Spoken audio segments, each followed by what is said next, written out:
Ouais. Salut David, Salut Elliot. comment ça va aujourd'hui?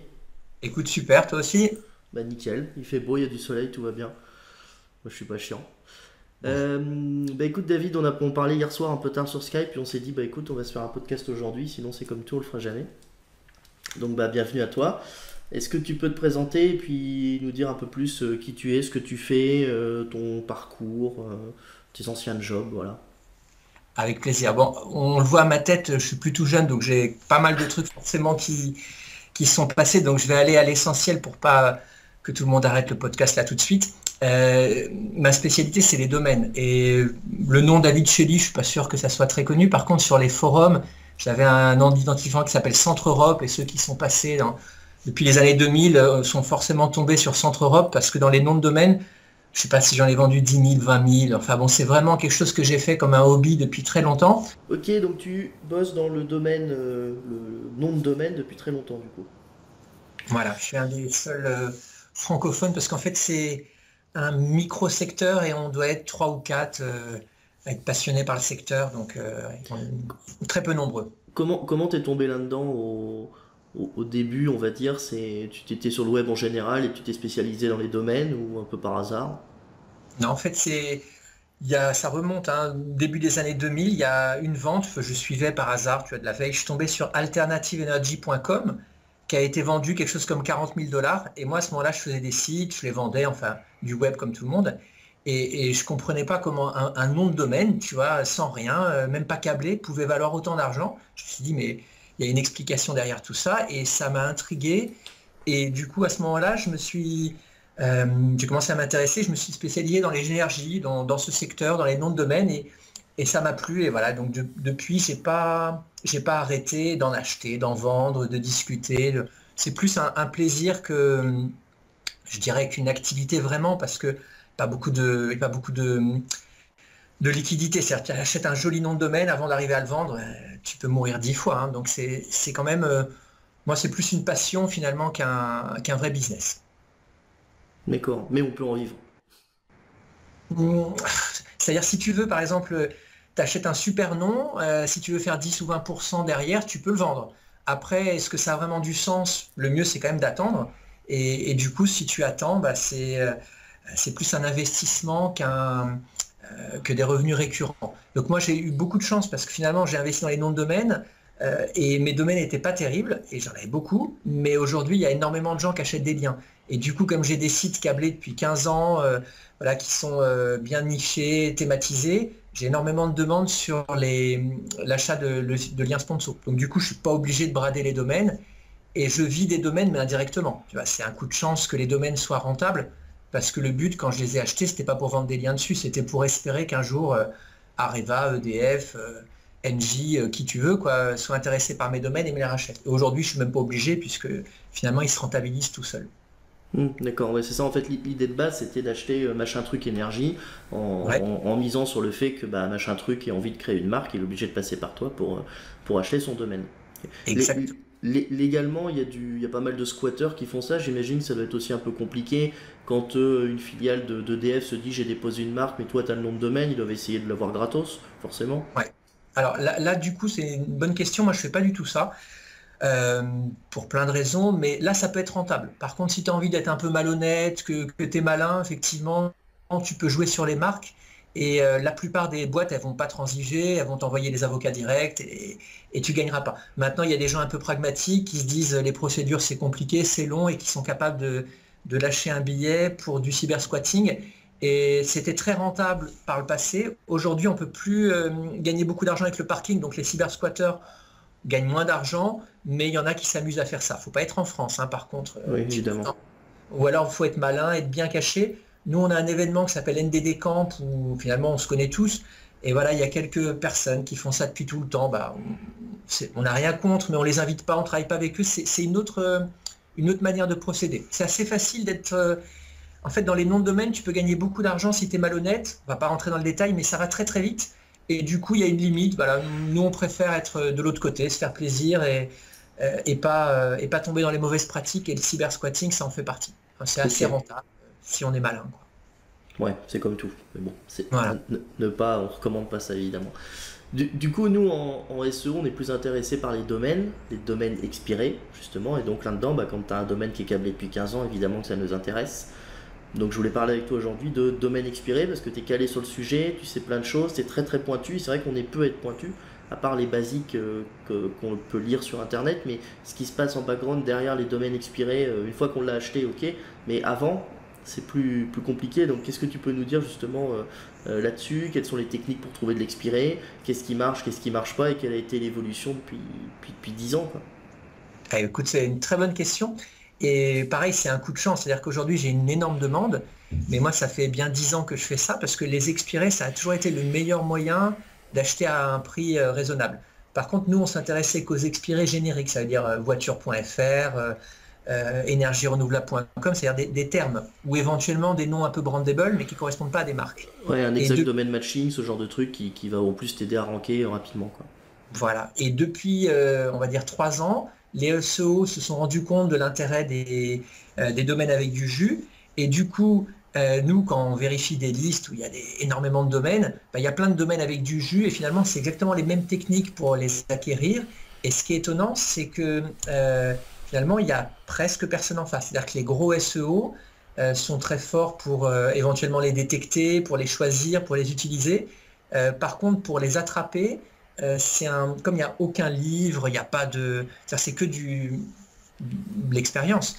Et finalement, on se rend compte que les gens payent très très cher des domaines parce qu'ils ne savent pas comment les attraper. Et c'est les revendeurs comme moi ou comme d'autres qui arrivent à les attraper assez facilement. Aujourd'hui, alors, je ne sais pas si j'ai expliqué la base, mais en gros, les domaines expirés, toi t'en parles, les SEO en parlent, mais 90% des gens parlent de choses qui ne sont pas des domaines expirés, qui parlent des domaines effacés.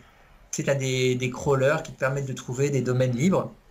Et un domaine effacé, la qualité est extrêmement basse. Tu sais pourquoi, non? Ou pas? Oui, parce il a passé une période où Google ne l'a plus dans Ouais. son index. Alors, je suis semi d'accord avec toi. Nous, on fait pas mal de tests sur les expirés. Et clairement, on n'a trouvé aucune logique. C'est-à-dire qu'avant, c'est compliqué de savoir si le domaine va pouvoir pousser ou pas.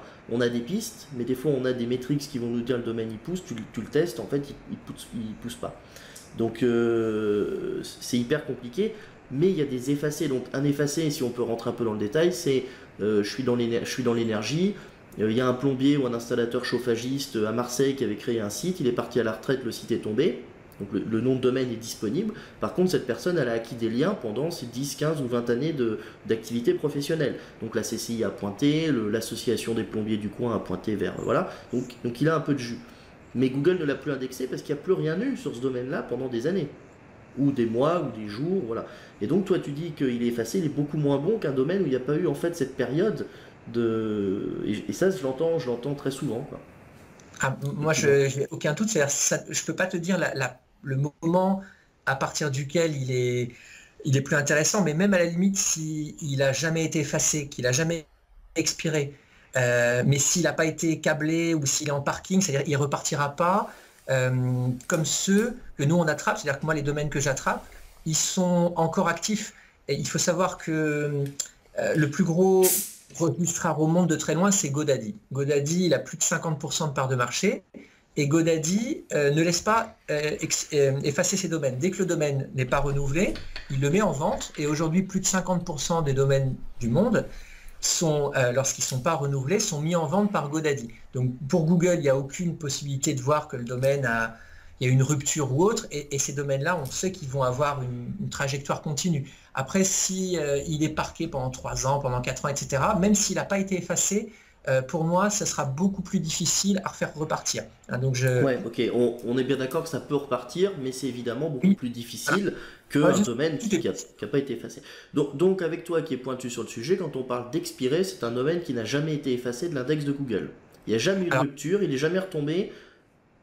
en tout cas, c'est le domaine qui a été attrapé à la seconde où il devient disponible. C'est-à-dire que pour Google, il n'a pas vraiment vu de rupture, qu'il a été, soit qu'il n'a pas du tout été effacé, parce que Namejet, c'est pareil, SnapNames, Dynadot, Name.com, tous ces gens-là, si tu renouvelles pas, ils vont vendre le domaine. Donc pour Google, Google ne se rend pas compte, il y a un changement de whois, mais il y a même pas, ça passe pas ni en pending delete, ni en rédemption. Donc du coup, on se retrouve avec des domaines qu'on appelle expirés parce qu'ils n'ont pas été renouvelés, mais eux n'ont même pas été effacés. Donc tu as deux types, ils s'appellent les pré-release. Et aujourd'hui, sur les pré-release, tu as des affaires exceptionnelles parce que c'est pas les mêmes listes, il y a beaucoup moins de monde dessus, et tu as des domaines qui sont en fait des sites. Tu remets les DNS de l'ancien hébergement parce qu'en général, il n'a même pas sauté, et tu as le site actif de l'ancien propriétaire pour le prix d'un domaine. Ça peut être 12 $, ça peut être 20, ça peut être 100, mais il y a vraiment un énorme potentiel sur ce qu'on appelle les pré-release et les expirés, mais ceux qui ont été attrapés à la seconde où ils sont disponibles, pas ceux que tu as crawlés et que tu vas récupérer après 10 ans parce que personne ne les a vus. Et il y a peu de chances que d'ailleurs que s'il est bon, que personne ne les ait vus. Hein. Oui, oui, avec le monde qu'il y a, effectivement, soit tu le chopes Tout le dans monde les quelques jours qui suivent ton crawl, mais donc là, tu es en train de nous parler de Snap. Donc Voilà, tout ce que tu viens de citer, le fait d'attraper à la seconde, ça s'appelle du Snap. Exactement. Et c'est impossible aujourd'hui, à la main, avec ton API, etc., d'avoir des domaines intéressants parce que ça dépend du nombre de bureaux d'enregistrement que tu as. Alors en .fr, on est, je ne sais pas si tu as vu les acteurs du secteur, mais c'est relativement petit et des fois on peut avoir un peu de chance, etc. Mais en .com, par exemple, Dropcatch, qui est le plus gros, ou ça va être Snapname ou Dropcatch, il faudrait vérifier, mais ils ont 10 000, 15 000, 20 000 bureaux d'enregistrement. C'est-à-dire qu'à la seconde où ils sont disponibles, ces bureaux d'enregistrement peuvent lancer un script qui va acheter le domaine. Et donc, c'est forcément eux, s'ils vont lancer 20 000 fois plus que quelqu'un qui a seulement un bureau d'enregistrement, qui l'auront. Donc aujourd'hui, espérer snapper tout seul, c'est impossible. Il faut passer par des prestataires et savoir comment ils marchent. C'est vraiment des sociétés très tordues, avec très peu d'infos. Et quand tu n'es pas dans le secteur, quand tu ne vas pas dans les salons, les forums, quand tu ne discutes pas avec eux, c'est très dur d'arriver à avoir les petites combines pour être là au bon moment et savoir dans quelle mesure tu peux faire des achats intéressants. Donc toi, tu as des bureaux d'enregistrement où tu passes par des acteurs? En fait, moi, j'en ai parce que aujourd'hui, on a un vrai problème avec les registrars. C'est quelque chose de... comme ils ne gagnent pas d'argent dessus, c'est très concurrentiel. Du coup, je ne sais pas si on me voit, là, j'ai plus de cheveux, c'est à cause d'OVH. Quand tu as fait 15 000 transferts avec OVH, avec Sophie G qui répond n'importe quoi, etc., c'est un cauchemar. Donc j'ai des bureaux, mais pas pour snapper. Parce que d'abord, techniquement, je ne serais pas capable. Et en plus, il faudrait énormément de licences pour avoir une chance. Par contre, je sais qui snap. Et puis, les snappers, eux, ce n'est pas des revendeurs. Donc, eux, ils mettent en concurrence les gens qui ont mis un backorder sur les noms. Donc du coup, on est rarement nombreux parce que c'est un peu opaque. Et il y a les identifiants, je vois la personne, et puis chacun son tour, on laisse ça. On va pas se monter dessus. Donc en gros, c'est beaucoup plus rentable pour moi d'utiliser des services qui existent déjà que d'essayer de snapper tout seul des noms, ce qui me semble une perte de temps. Ouais, ok, complètement délirant quoi. Donc dans le snap, en fait, c'est soit un GoDaddy va le racheter et toi tu l'achètes à GoDaddy, mais avant, GoDaddy, c'est que par exemple, ça fait dans 3-4 jours, il va expirer, tu peux te positionner. Donc, tu es quand même dans un système d'enchères, quelle que soit la plateforme de Snap, dans tous les cas. C'est ça. En fait, c'est toujours des systèmes d'enchères et ça change. En fait, c'est un métier très spécial. Par exemple, dans ce que je fais là, ça marche très bien. On a des noms de domaines magnifiques. Mais depuis à peu près 1 an, il y a un acteur qui s'appelle Huge Domains, qui est combien ils ont de domaines, 4 millions, 5 millions, je ne saurais pas te dire. Et Huge Domains a décidé de faire sortir tout le monde du marché, donc ils ont des robots, et chez GoDaddy, ils prennent absolument tout. Si toi tu mets une enchère, alors c'est marqué 12 $, mais en vérité ça va être 20, parce qu'ils rajoutent des choses, mais on va dire, à 20 € tu vas avoir des noms, ils ont un système où si c'est un mot en anglais, ou un mot brandable, ou qui sort dans les recherches sur google.com, il est automatiquement pris par leur robot, et du coup tu te retrouves avec un prix, alors je pense que c'est à peu près 500 $. Donc, ils vont être capables de payer 500 $, un nom qui n'a aucune valeur, simplement pour toi. Donc, nous, on a de la chance en français, c'est pas encore arrivé, mais peut-être que du jour au lendemain, ça sera terminé. Bon, il y aura autre chose, hein, mais voilà. Donc, sur GoDaddy, des noms en anglais, c'est impossible de les avoir parce qu'il y a cet acteur-là qui veut faire sortir tout le monde du marché et qui les met en vente ensuite à des prix qu'ils fixent eux. Donc, c'est un pari qu'ils font. Oui, donc s'il l'a acheté 500 $, il est obligé de le revendre au moins 1000, voire plus. Ouais, en fait, ils mettent tout par défaut à 3600 et quelques lorsqu'ils démarrent, ou 3300, je ne me rappelle plus exactement. Puis après, l'année d'après, ils descendent, encore l'année d'après, ils descendent et ils laissent expirer. En fait, c'est comme ils en ont des millions, c'est pas un humain qui est derrière, c'est des algorithmes, un peu idiots d'ailleurs, mais mais c'est un pari qu'ils font. Tu vois, ils se disent que si quelqu'un a mis un backorder, c'est que ça a de la valeur. Donc, ça ne les dérange pas de tenter. Et puis sur le total, je pense pas qu'ils gagnent de l'argent, hein. Je ne sais pas ce qu'il y a derrière et tout, si c'est très propre comme investissement, mais en tout cas, c'est la pratique aujourd'hui, quoi. Ouais, ça existe. Ok. Donc nous, on va parler de notre marché français, Mm. même si bon, on peut acheter du .com et tout, mais bon, en France, on est, elle est quoi? On est 100 professionnels qui doivent acheter du domaine expiré, non? Alors, je connais bien Udot, toi aussi, hein, qui sont sympas Hmm. comme tout, et ils ont réussi à faire grossir le marché. Et aujourd'hui, ils ont une base vraiment très très importante d'acheteurs. Et je dirais que alors les acheteurs réguliers, ce sera plusieurs milliers maintenant, grâce à eux. Donc tant mieux. Alors après, c'est pas des gens qui font ça de manière vraiment intensive, mais ils ont plusieurs milliers d'acheteurs réguliers sur les domaines expirés. Je pense que c'est né grâce à eux. Moi, j'habite en Espagne. En Espagne, ça n'existe pas du tout. C'est-à-dire que je crois, grâce à un acteur qui a eu cette impulsion, grâce aux SEO qui sont assez forts en France, mais les domaines expirés dans d'autres langues, c'est beaucoup moins développé. Domaine expiré pour le SEO. D'accord, donc en France, on va dire dans le domaine francophone, il y aurait quand même un millier de personnes qui achèteraient du domaine expiré. Ou Ouais. du domaine en général, quoi. Ok. Parce Moi, que, je suis pas... Pardon. Oui. non, non, mais j'ai un collègue qui achète, un ami qui achète sur Udot. Lui, c'est pas du tout des domaines expirés avec des métriques SEO qu'il recherche. C'est surtout voilà, des choses qui pourraient être des marques ou qui pourraient avoir un sens pour une entreprise un jour. Ou pour une Ça, c'est le mieux. start-up, ou pour ce genre de choses. Ouais, effectivement. Donc ça veut dire qu'il n'y a pas que du SEO qui va se servir dessus. Il y a tout un tas de gens, mais il y a tout un tas de différentes pratiques. Voilà. Après, oui, donc si sur 1000, il y a forcément au moins 5 ou 600 SEO, c'est obligé. Ouais, On est la majorité. surtout les SEO, parce qu'on voit, finalement, moi je vois la demande, et ce que j'aime, c'est les jolis domaines. Les domaines SEO, bon, bah, c'est mon marché, ça me passionne pas, et j'arrive pas à mesurer la valeur, comment le calculer, c'est vraiment quelque chose de différent, et je pense qu'on est vraiment une minorité à s'intéresser aux jolis noms. Et ton copain qui souhaite investir dans un nom sympa, c'est vraiment le mieux. Moi j'ai mis des années à comprendre, j'étais sur les génériques purs, tu sais, genre Mhm. voiture.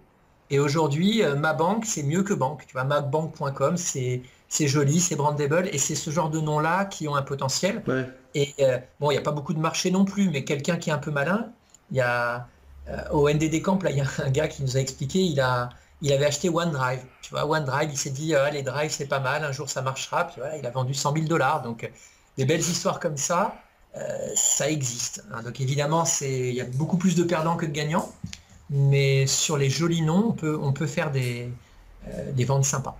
Il faut mettre de l'émotionnel dans ton nom de domaine, quoi, dans le nom, et puis miser sur le fait que quelqu'un va l'acheter, quoi.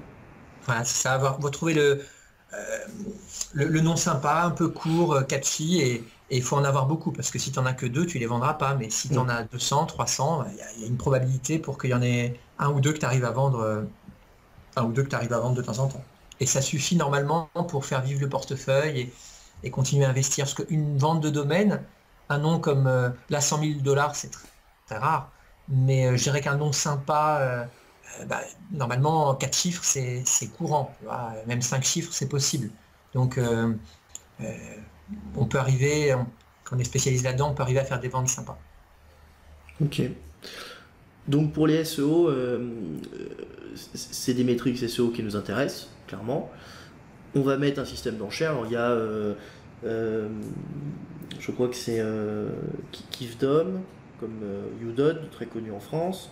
Il y en a, je connais principalement ces deux-là. Il y en a certainement d'autres sur lesquels Mais on en peut fait, trouver quand tu donnes ces deux-là, t'as rien donné, hein. sur le Parce marché que français. ouais, non, mais non, Ouais. en fait, Kingdom, ils sont sympas comme tout, et Salut Franck, là, c'est dans le coin et tout, mais ils attrapent plus rien, ça fait longtemps. Et Udot, il s'est réveillé depuis 3 semaines, on va dire, mais Udot était systématiquement battu. C'est-à-dire que si tu voulais un domaine sympa et que tu mets ton backorder chez Udot et Kingdom en .fr, tu étais à 3, 4, 5, 10% de chance de l'avoir. Mm. S'il est sympa, il atterrit chez Catch Tiger, qui sont des Hollandais sympas comme tout, qui ont une offre qui est efficace, et encore un peu meilleur d'autres Hollandais qui s'appellent Domain Order. Et Domain Order, alors il y a bagarre entre les deux, mais disons que c'est les deux costauds qui vont avoir ton domaine. Udot et Kingdom, c'est Ok. vraiment les restes, hein. Ouais, je parlais des Français. Donc là, toi, c'est Ouais, vraiment, tu non, passes acteurs internationaux, quoi. mais en fait, eux, ils font du .fr. C'est-à-dire que Ouais, bien Catch sûr. Tiger, et Domain Order, ils vont avoir le .fr. Mais effectivement, mais Udot, il est plus gros que cela, hein. Même si, comme il fait beaucoup de volume sur des petits noms, etc., c'est une entreprise plus importante. Maintenant, ils ne sont pas assez pointus pour arriver à attraper le nom parce que c'est pas leur métier. Tu vois, les noms de domaine, c'est même si tu as envie de le faire, même si tu veux embaucher, si tu découvres ça, et c'est leur cas, c'est difficile. Donc ils sont quand même derrière. Là, ils sont en train de remonter, à voir si ça se confirme depuis 3 semaines. Je les vois à la bagarre, donc tant mieux. Il y a peut-être une raison, je sais pas, ça change tout le temps. Ok, donc tu mets ton backorder, ça reste de l'enchère, ok. Donc on est bien d'accord, on est 10, 20, 30, 50 SEO à vouloir choper un domaine en backorder, on va mettre nos Ouais. petites enchères. Clairement, je vois sur les niveaux de prix auxquels on arrive. Ma question, je pense pas, personne n'a la réponse et tu vas me donner ton avis. C'est quoi la rentabilité aujourd'hui des domaines expirés quand on arrive à ces prix-là? C'est très intéressant pour le vendeur. C'est-à-dire que les enchères, c'est un système qui est très connu en psychologie et tous les vendeurs de noms de domaine utilisent ça. Faudrait Donc, faire de l'enchère inversée, tu sais.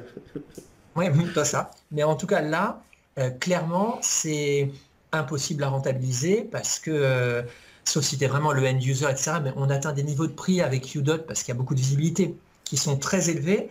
Et moi, le domaine que je vais avoir à 50 € ou même 35 chez Catch Tiger, c'est parce que Catch Tiger a moins de visibilité, mais il partirait à 600 chez Udot. Donc aujourd'hui, le calcul de Udot, c'est d'être connu pour que les prix montent et qu'on atteigne des prix qui sont plus du tout intéressants. Et notre petit jeu à nous, et les SEO devraient faire pareil, c'est d'essayer de se situer là où il n'y a pas de concurrence. Par exemple, sur le .fr, ça devient compliqué. Tu peux avoir un nom en français, en .com, par exemple chez GoDaddy. Et là, tu vas payer 40 € le même nom qui serait parti à 600 chez Udot parce que ça demande un peu d'effort. Tu vas voir comment ça marche, de créer un compte, peut-être de prendre un abonnement. Et aujourd'hui, Udot, c'est facile. Tout le monde a la même... tout le monde reçoit les mails et puis se bat sur les enchères. Donc, à éviter, moi je conseille vraiment, pourtant je les aime bien Udot, hein, vraiment, mais individuellement, il vaut mieux éviter de passer, il ne faut même pas y aller, quoi. Il y a très très peu de chances que ça soit intéressant chez Udot, quoi que ce soit, hein. Oui, on parle pas de la qualité de leur service, mais du prix de l'enchère, même un domaine à 100 €. J'ai un PBN par exemple où je veux 10 domaines expirés, ça fait 1000. Soit tu vas vendre du lien, et tu as intérêt à en vendre quand même un paquet du lien. Donc après, quelle est la qualité de ton site quand tu as vendu, quand c'est juste une plateforme à vendre de liens. Mais si tu l'utilises pour toi ou pour ton service ou pour tes clients, tu as déjà 1000 balles de domaine. Comparé à de l'AdWords, comparé à de la publicité Facebook ou à d'autres canaux, faut les amortir, quoi. C'est ça, c'est pas rentable. Et par contre, ce qui est sympa, c'est qu'il y a des gros, finalement, mais les gros, ils peuvent pas prendre tout le marché. Et ce qui est rigolo, c'est se situer à côté, de voir les autres acteurs. Et il y a énormément de domaines qui expirent tout le temps. Et on peut trouver, par exemple, hier, j'en ai pris 23 à 15 €. Et enfin, c'est des domaines qui sont super parce que dès que tu es un petit peu dans le secteur, que tu connais, voilà, il y a des possibilités. Et les 23 que j'ai pris, ils seraient tous partis à 3 chiffres ou 4 chiffres chez Udot parce que eux ils ont de la visibilité. Mais le gars qui me les a vendus, pour une raison X ou Y, il n'a pas envie de s'embêter. Voilà. Et du coup, ce genre de choses, c'est possible quand on s'y intéresse. C'est un marché très vivant et où la communication passe bien. Tu vois, on est des passionnés, et puis on se rend des services et tout. Donc on arrive à avoir des noms à des prix acceptables. D'accord. Et donc le backorder, le principe, c'est que tu peux retrouver le même domaine chez plusieurs professionnels, et tu peux mettre des pions chez plusieurs personnes. Un petit coup chez Udot par exemple, un petit coup chez TD Hollandais, et j'imagine qu'il y en a d'autres, et tu vas essayer de choper ton domaine ainsi, quoi. Voilà. En fait, c'est devenu, ça s'est beaucoup structuré. Je dirais qu'aujourd'hui en .fr, tu auras 99% de chance si tu mets chez les deux Hollandais et Udot puisqu'ils se réveillent. Ça sert à rien de faire autre chose, 95 on va dire.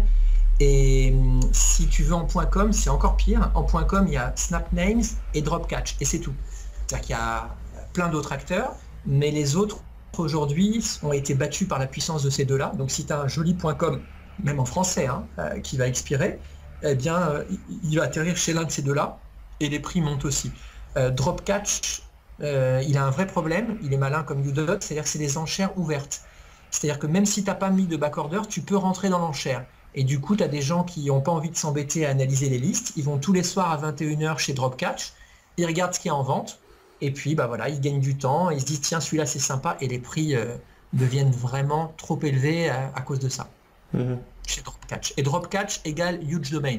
C'est ce dont je t'avais parlé, qui ont 4 Ouais. millions. En fait, il y a 2-3 acteurs. Hein. C'est vraiment très, Oui, très ça reste concentré.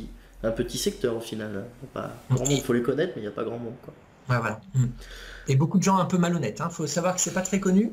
Mais moi, ce qui m'intéresse dans ce secteur, c'est vraiment plus, tu sais, l'environnement, la vie, les gens. Je m'en fous complètement du business. Ça fait un moment déjà. Et j'aime bien, tu vois.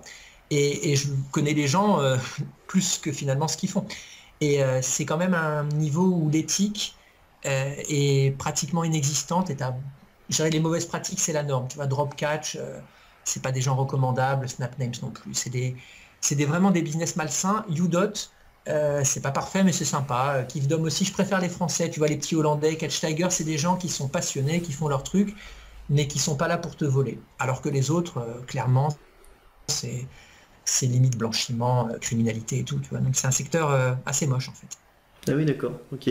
Je connaissais pas, tu vois. Ouais. Donc toi, tu les achètes d'un point de vue SEO, tes domaines. Euh, Comment tu vas choisir un bon domaine, un bon expiré qui va pousser, qui va nous apporter du jus, sur lequel ça dépend peut-être de ta stratégie. Est-ce que c'est pour toi, est-ce que c'est pour des clients, est-ce que c'est pour les revendre, est-ce que tu veux vendre du lien sur ces domaines-là, donc du coup tu as un effet psychologique sur certaines métriques, on va pas regarder la même chose, mais un domaine qui va pousser en SEO, qu'est-ce que tu vas regarder toi comme information avant d'acheter le domaine pour te dire bah, il me plaît pas, quoi, j'achète pas. Alors c'est une super question. Ça peut paraître un peu impossible, mais moi je les rentabilise en 2 heures. Tu vois, vraiment en 2 heures, je peux rentabiliser mon achat. Le truc, c'est que j'en ai tellement et que ça m'amuse plus que j'ai plus envie de le faire, donc je préfère le vendre, mais en le vendant, c'est beaucoup moins rentable finalement que de le rentabiliser. Parce que dès que tu sais comment le monétiser effectivement avec la vente de liens, bah, la demande, elle est colossale. Donc ce que je regarde, en premier, je regarde pas les métriques, je regarde le secteur. Parce que 95% des gens qui achètent des liens, c'est les fenêtres, le crédit, la voyance. C'est-à-dire que tu as des secteurs où la demande est très forte. Donc si tu récupères un truc maison, machin, tu sais que tu auras beaucoup plus de chances que si c'est la musique ou si c'est l'aquariophilie, je ne sais pas quoi. Donc je regarde la thématique en premier et je sais qu'il y a des clients qui sont morts de faim sur certaines thématiques. Donc tu ne peux pas vraiment te tromper. Ensuite, le nom, hein, c'est tout bête, mais si tu montes un site sympa sur maisononline.com, un site joli, même si les métriques sont pas parfaites, mais je dirais que c'est l'aspect psychologique qui va rentrer en jeu et tu arriveras, si tu es raisonnable, à vendre du lien. Donc un nom qui soit pas trop... tu vois, il y a des gens qui récupèrent des expirés avec des noms à coucher dehors, qui sont imprononçables, qui ont l'air vraiment bizarres. Je suis pas sûr que ça soit si facile de vendre dessus. Donc un nom passe-partout, une bonne thématique, et derrière, euh, le marché, enfin, j'ai l'impression, est vraiment bête. Hein. C'est-à-dire qu'on regarde le trust flow, qui est un indicateur absolument, de mon point de vue, débile. Hein. C'est-à-dire, je crois que c'est des... Je sais pas si tu as vu comment ils le font, le trust flow, en vérité. Non, Tu- bah j'ai l'explication comme tous du blog, de ce qui a été dit, mais c'est Moi, pas. je suis allé Ça à reste San Diego. opaque, quoi. J'ai vu à San Diego, je suis allé, il y avait une porte, j'ai réussi à rentrer. En fait, c'est des singes qui lancent des fléchettes et puis ça fait le trust flow à la fin et tout le monde accepte cet indicateur. Bon, je blague, mais moi, je fais quelque chose qui est facile. C'est-à-dire, comme j'ai des milliers de noms, par exemple, j'ai NDD Camp qui a TF50. Je fais un seul lien d'un TF50 sur n'importe quel nom, il passe à TF39 parce que le trust flow, il est bête comme ça. Donc, du coup, de mon point de vue, j'évite de truquer, mais finalement, comme tu as facilement de quoi faire monter les métriques, le trust flow, je dirais qu'à partir de 15, tu arrives à vendre du lien dessus. Ce que je regarde moi dans les domaines, comme j'essaie de les vendre, en fait, c'est la qualité des liens. Tu vois, s'il y a Wikipédia, s'il y a Le Monde, s'il y a des choses comme ça. Et en général, les bons SEO, ceux qui m'achètent 50 noms, 100 noms, qui font beaucoup de volume, ils sont moins bloqués par les métriques et ils regardent davantage s'il y a des bons liens. Donc c'est ça que je vais faire. Et évidemment que c'est pas été spammé, que c'est pas été redirigé pendant trop longtemps, que c'est pas été parqué pendant trop longtemps. Le mieux c'est que le domaine il soit encore actif quand je relance les DNS. Tu vois, comme ça il y a le site en ligne et puis normalement tu as les mêmes positions. Donc je fais attention à ça. Voilà les Bon. critères. Actif, il répond sur un site de points dans Google, quoi. Non, en fait, actif, c'est-à-dire, tu sais, quand le nom de domaine n'a pas été renouvelé, souvent l'hébergement, il n'a pas été effacé. Parce que quand tu es sur un dédié, par exemple, tu as encore les serveurs. Donc, je remets les DNS de Mm. l'ancien propriétaire. Et du coup, ça affiche le site. Alors moi, j'y touche pas, hein. C'est juste une manière de montrer à Google qu'il y a une certaine continuité. Et évidemment, quand tu vends que le domaine, tu vends pas le site. Il y a des gens qui vont peut-être l'expirer ou ils font ce qu'ils veulent, mais c'est des domaines qui répondent encore, qui Ouais, résolvent en fait. disons que le temps que tu remontes un site dessus, le domaine a pas, le domaine a toujours le site qui s'affiche, donc le propriétaire a pas viré du serveur la base de données et puis les fichiers qu'il constituait, quoi. Donc le site s'affiche C'est toujours. ça, Ouais. Ok. c'est ça. Ouais, donc TFCF qui est moyen, par contre, c'est vraiment la qualité des liens. J'imagine que la sémantique, et savoir est-ce que si on parle d'un site d'immobilier ou d'énergie, ça n'a pas été on n'a pas trop de thématiques différentes qui vont pointer dessus. On reste quand même dans une logique sémantique, quoi. Dans une logique de lien. T'es parano avec ça, avec cette histoire de TTF et de qualité des liens, ou t'es plus ouvert en se disant de toute façon un lien c'est un lien, et puis quand on voit ce qui se positionne aujourd'hui, on se prend pas la tête. Ouais, en fait, moi j'essaye de voir ce qui se vend et du coup je dirais il faut que ça soit propre. Et si plus c'est propre, mieux c'est. Par contre, effectivement, à mon avis, tu récupères un lien de la BBC sur n'importe quel domaine et ça va t'aider. Donc je pense que TTF c'est n'importe quoi. Mais finalement, comme le marché le demande, du coup, on essaye de faire en sorte que ça soit assez propre. Mais je serais plutôt comme toi à penser que même si Google il est capable de comprendre le sens, etc., la qualité du lien, dépendamment d'où il vient, est plus importante que si c'est vraiment de la même thématique. Par contre, il y a un point important, vraiment que je recommande à tout le monde, c'est de faire attention aux marques, parce que Udot vend des domaines en .fr, et c'est très risqué. Et moi, j'ai des gens que j'ai vus, on ne se rend pas compte, hein, on se dit oui, on va remonter, il y a des clichés complètement absurdes qui vont dans les forums SEO ou dans les groupes en disant oui, de toute façon, si tu remontes pas quelque chose dans la même catégorie, tu risques rien. Enfin, on sous-estime énormément le risque de procès que tu peux avoir. On se dit au pire, tu perds le domaine, pas du tout, hein. Il y a des entreprises qui attaquent directement et qui peuvent te pourrir la vie. Et j'ai vu énormément de cas où ça peut être des grosses sommes et ça peut être pire que ça, parce que ça peut être vraiment des vies foutues en l'air pour un pauvre domaine. Donc c'est très important à savoir qu'aujourd'hui, il y a un énorme risque quand tu achètes un expiré, et que le risque, il ne dépend pas de la conception que tu as toi, c'est de ce que pense le plaignant. Et tu as des groupes qui sont prêts à te pourrir la vie et qui attaquent, qui ne sont pas du tout pragmatiques, donc il faut être très prudent. Dès qu'il y a un minimum de risque, moi je dirais oui, ce bidon, oui, se cacher, pas d'infos légales, parce qu'on est sur des thématiques où on peut avoir de gros problèmes. Si on est en société, après si tu es auto-entrepreneur en Belgique et tout, peut-être que tu risques pas grand-chose, mais les procédures sont courantes et peuvent, même si c'est qu'une fois sur 100, il vaut mieux pas prendre le risque. Ouais, donc tu veux dire un groupe qui aurait déposé une marque, soit le domaine tombe, voilà, et tu peux l'acheter, sauf que ils sont toujours propriétaires de cette marque. Ils Même s'il viennent. n'y a pas de marque, même s'il n'y a pas de marque, même si par exemple eBay, dès que tu as les lettres EBAY, ils ont l'impression que le dictionnaire leur appartient, Paris, n'importe quoi avec Paris, c'est à eux. C'est vraiment une appréciation complètement différente de la nôtre. Il y a Maître Haas, qui est un des spécialistes des domaines expirés, mais la partie juridique. Et lui, il considère que le seul fait de déposer un expiré est illégal. Et il est capable de le démontrer. Il y a des règles pour le dépôt d'un domaine. Et lui montre qu'on n'a pas d'intérêt à agir lorsqu'on dépose un domaine expiré et tu es en faute le simple fait de le déposer. Et après, donc on peut t'attaquer, tout peut être démontré, hein. Le droit, il est tellement vaste qu'il y a des gens qui s'appuient sur des jurisprudences qui les intéressent, et eux, ils ne payent pas les avocats. Toi, tu dois te défendre, ça te coûte une fortune, et en face, tu as des grands groupes qui t'attaquent jusqu'à la fin et qui te pourrissent la vie, même si tu es dans ton droit. Moi, j'ai un copain qui est arrivé en camisole de force, alors que tout ce qu'il a fait est légal. C'est légal, mais bon, d'autres ont considéré qu'il avait tort et ça s'est extrêmement mal terminé parce qu'après, tu as les divorces, les dépressions, etc. Pour un domaine, c'est vraiment bête et c'est arrivé pas qu'une fois. Donc autant le savoir. Mhm. Ouais, ouais, tu fais bien de nous alerter là-dessus, quoi. Donc s'il y a le moindre risque, zéro. Ah, Il y a un oui, SEO il y a un SEO qui a pris un risque avec le site de Marine Le Pen ou du Front National, je sais plus. Le domaine est très bien reparti et tout. Il y a pas eu j'ai pas entendu parler de non. poursuites ou de choses. Mais il a pris un petit risque, j'imagine. Mais après, tu vois, le site change complètement de thématique, il repart sans problème, il se positionne. J'ai pas Ouais. regardé depuis Ça longtemps, mais marche très bien. Par contre, à 1 $, enfin à 1 €, le push, je le refuse. C'est-à-dire que c'est sûr que ça marche très bien, ça fait du bénéfice, tout le monde parle de cette histoire, mais alors là, le risque, il est considérable et ça se terminera mal. J'espère pas pour lui, hein, parce que bon, on ne peut pas souhaiter ça, mais c'est vraiment une mauvaise idée, hein, vraiment une mauvaise idée.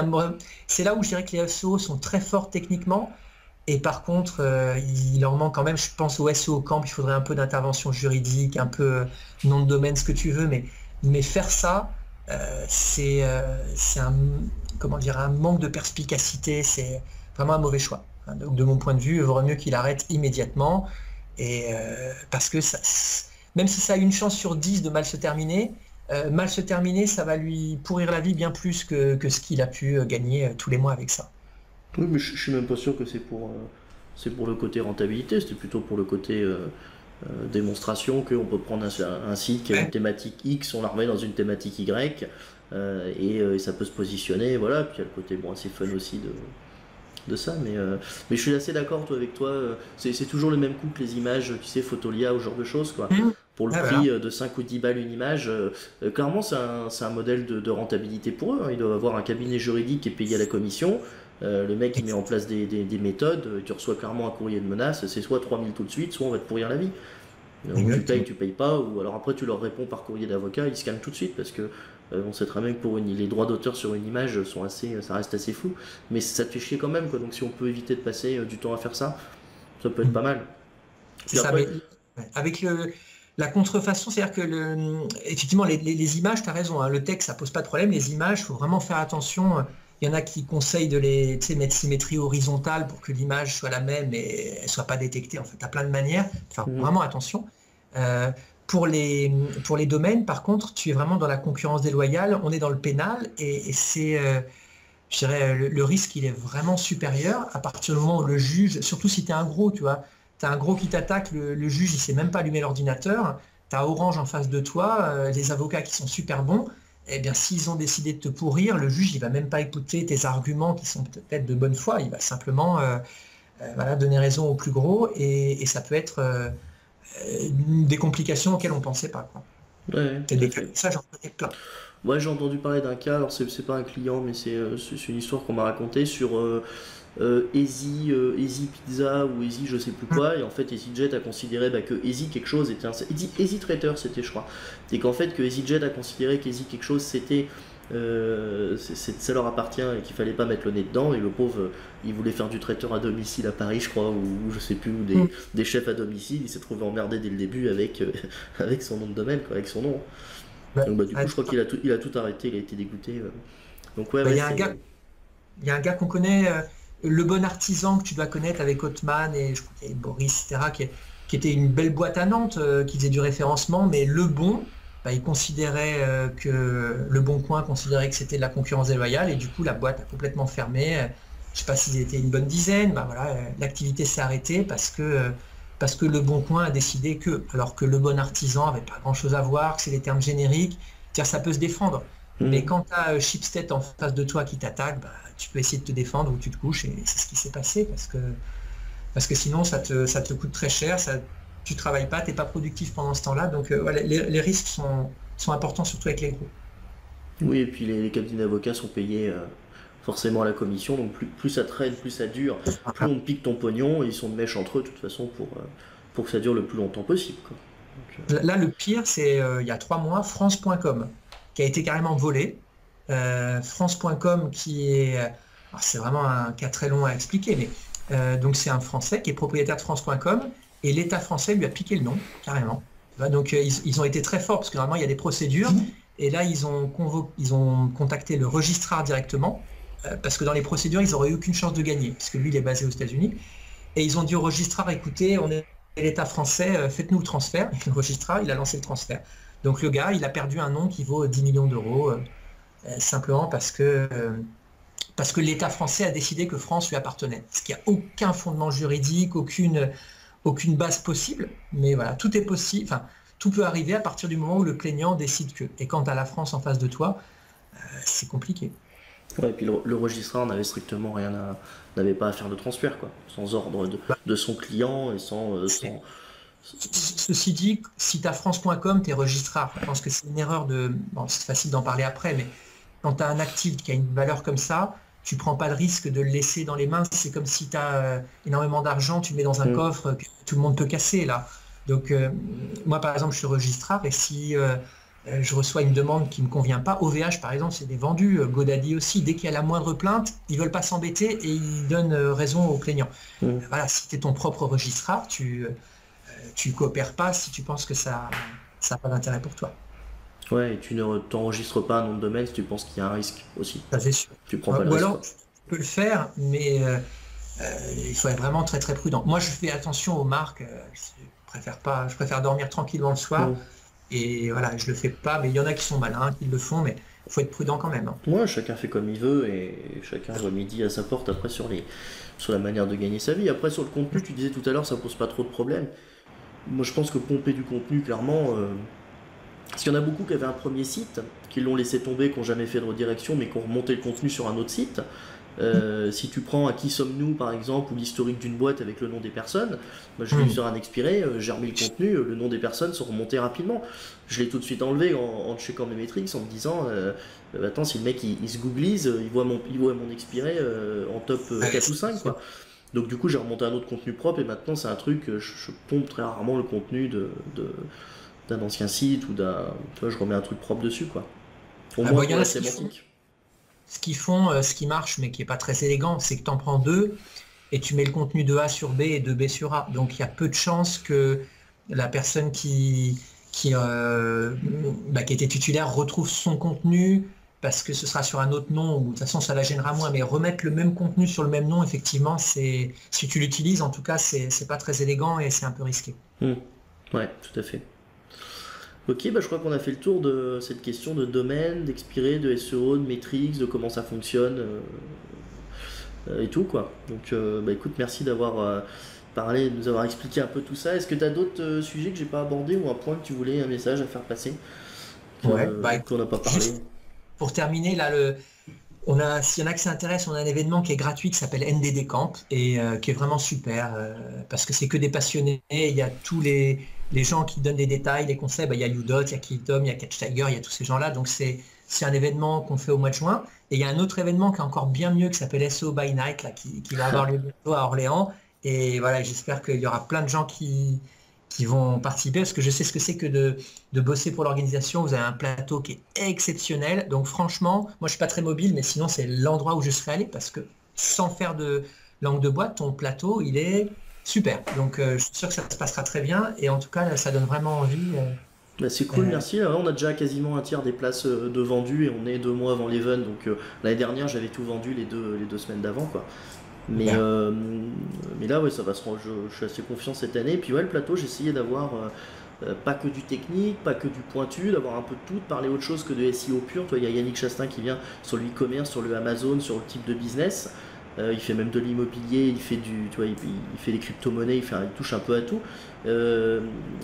Stéphane Brio qui nous parle de tout sauf de SEO. Tu vois, il est plutôt dans le market, dans la réalisation de soi-même, ce genre de trucs. Donc, c'est fun aussi. Et puis on a du Paul Sanchez qui vient nous parler de liens, de choses. Donc tu vois, il y a netlinking.fr qui va nous parler de netlinking et de sémantique, un truc que j'adore, tu vois, on en parle peu mais c'est super. Donc voilà, c'est vrai, il y a un beau plateau. Les 4 personnes que tu as dit, c'est pas simplement des gens connus, parce qu'on se connaît tous, mais c'est en plus des gens super, tu vois, vraiment qui sont là pour partager. Évidemment, tout le monde veut faire son business, mais c'est vraiment des belles histoires, des réussites. Voilà, parce qu'ils ont des qualités personnelles qui ne sont pas uniquement techniques. Et dans ton event, il y a ça, quoi. Il y a des gens dont tu apprends pas simplement comment on fait 2 lignes de code, mais de leur expérience, de comment on bosse. Et c'est vraiment un super choix. Honnêtement, j'étais étonné, je les connais tous. Et je sais pas comment tu as fait, mais c'est tout parfait, vraiment. Bon, c'est cool. Merci. Écoute, je te remercie d'avoir été avec nous. Nous, on se dit à bientôt. Et puis merci à tous de nous avoir écoutés. Et puis on a encore fait 1 heure, tu vois, on voulait faire moins. Et puis désolé, il n'y a aucun problème, moi ça me pose pas de soucis. Mais voilà, allez, tchuss. Ciao.